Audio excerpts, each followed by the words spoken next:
Bonjour à vous, moi c'est Gabriel. Et moi, Sophia, bienvenue sur Confluence. Aujourd'hui, on se penche sur une analyse qui fait le lien entre la Big Tech et, disons, le monde du renseignement. Ça part d'un cas récent chez TikTok, non hein? Oui, tout à fait. La nomination d'Erika Mindel en juillet dernier comme directrice des politiques sur les discours de haine, ça a tout de suite fait grincer des dents. Pourquoi donc? Son parcours. Exactement. Elle a un passé dans les forces de défense israéliennes, les FDI, et puis aussi dans des organisations qu'on qualifie de pro-israéliennes. Donc forcément, ça interroge. D'accord. Et ça, c'est un peu le point de départ d'une analyse plus large, c'est ça? Les gardiens du seuil, je crois. C'est ça. L'analyse utilise ce cas pour mettre en lumière quelque chose de plus systémique. Des liens assez forts entre d'anciens du renseignement israélien, surtout la fameuse unité 8200, et les GAFAM, quoi. Google, Microsoft, Meta. Donc l'objectif pour nous, c'est de voir un peu ce qu'il en est. C'est quoi ces liens? Jusqu'où ça va? Et puis, qu'est-ce que ça change pour nous, utilisateurs? Sur la modération, la neutralité, tout ça. C'est exactement l'idée. Si on revient sur Mendel, son profil pose question. FDI, American Jewish Committee, et elle a bossé avec Deborah Lipstadt. Lipstadt, oui, je vois. Celle qui établit souvent un lien direct entre critique d'Israël et antisémitisme. Voilà. Du coup, la crainte, exprimée par exemple par Sadage Social, c'est que cette expertise, elle ne soit pas neutre du tout. Qu'elle biaise les politiques de TikTok contre certaines voix, notamment palestiniennes. Logique. L'expertise n'est jamais vierge idéologiquement, si on peut dire. Absolument. Et l'analyse dit, attention, ce n'est pas un cas isolé. Elle parle d'un pipeline, Silicon Valley, Herzliya. Herzliya, c'est un peu le cœur de la tech et de la sécurité en Israël. Un pipeline, c'est-à-dire un recrutement massif et organisé. Oui, ça semble systémique, surtout depuis l'unité 8200. L'analyse a compté plus de 99 anciens chez Google, plus de 166 chez Microsoft. C'est pas rien. Impressionnant. Et ils sont à quel poste? Juste ingénieurs ou... Ah non, justement. Souvent à des postes clés, stratégiques, là où on décide des algos, de la sécurité, des politiques de contenu. Bon, après des anciens de la CIA qui vont dans le privé, ça existe aussi, non? Bien sûr, l'analyse le mentionne, mais là, c'est l'échelle et surtout la source, l'unité 8200 qui est pointée du doigt. Justement, cette unité 8200, c'est quoi exactement? C'est l'unité d'élite du renseignement électronique et de la cyberguerre israélienne, l'équivalent de la NSA, en gros. Et c'est aussi le berceau de plein de start-up tech israéliennes, Wix par exemple, ou NSO Group. NSO, Pegasus, le logiciel espion.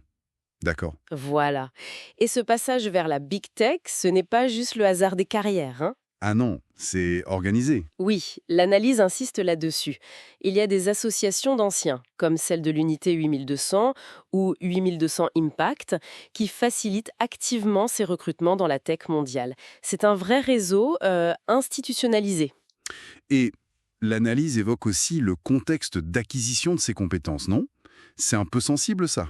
Oui, elle rappelle que ces savoir-faire en surveillance, interception, etc. sont développés en grande partie via la surveillance de masse des Palestiniens.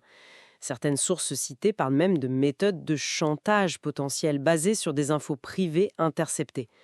C'est assez lourd. D'accord. Et au-delà des personnes recrutées, il y aurait des liens plus directs, des partenariats. Oui, et là, le cas Microsoft Azure est assez parlant. Fin 2021, il y a eu une rencontre entre Satya Nadella, le boss de Microsoft, et le commandant de l'unité 4200. Pour faire quoi? Pour créer un espace dédié sur le cloud Azure pour héberger les données de l'unité 4200. Attendez. Microsoft héberge les données d'une agence d'espionnage. C'est ce que dit l'analyse. La raison? Le volume monstrueux de données interceptées. Surtout des communications palestiniennes.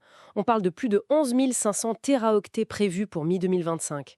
Leurs serveurs militaires saturés, apparemment. C'est énorme.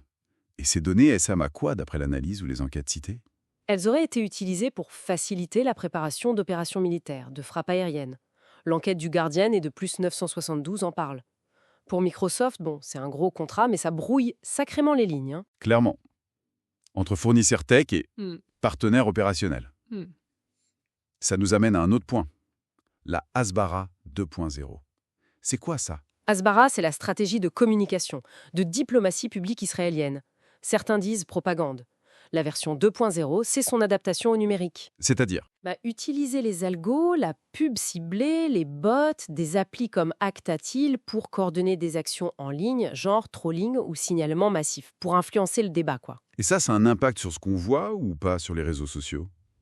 Sur la modération? L'analyse fait le lien. Elle cite un rapport de Human Rights Watch sur Meta, Facebook et Instagram, donc, qui parle de censure systémique du contenu sur la Palestine, surtout après le 7 octobre. Sur 1050 cas de suppression de contenu pro-Palestine pacifique, presque tous ont été jugés injustifiés par HRW.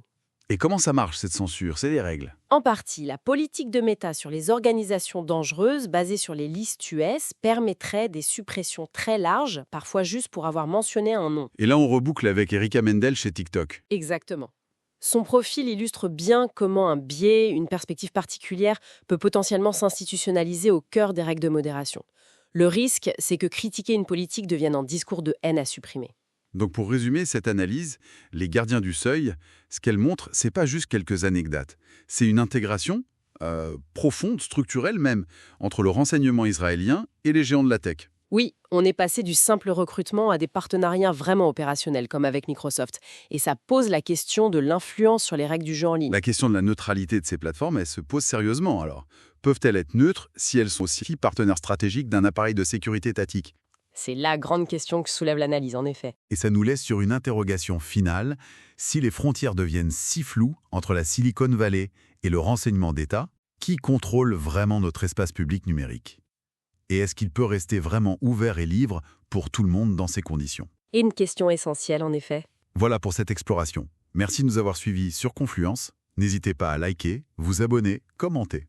Et on se retrouve très vite pour une nouvelle analyse.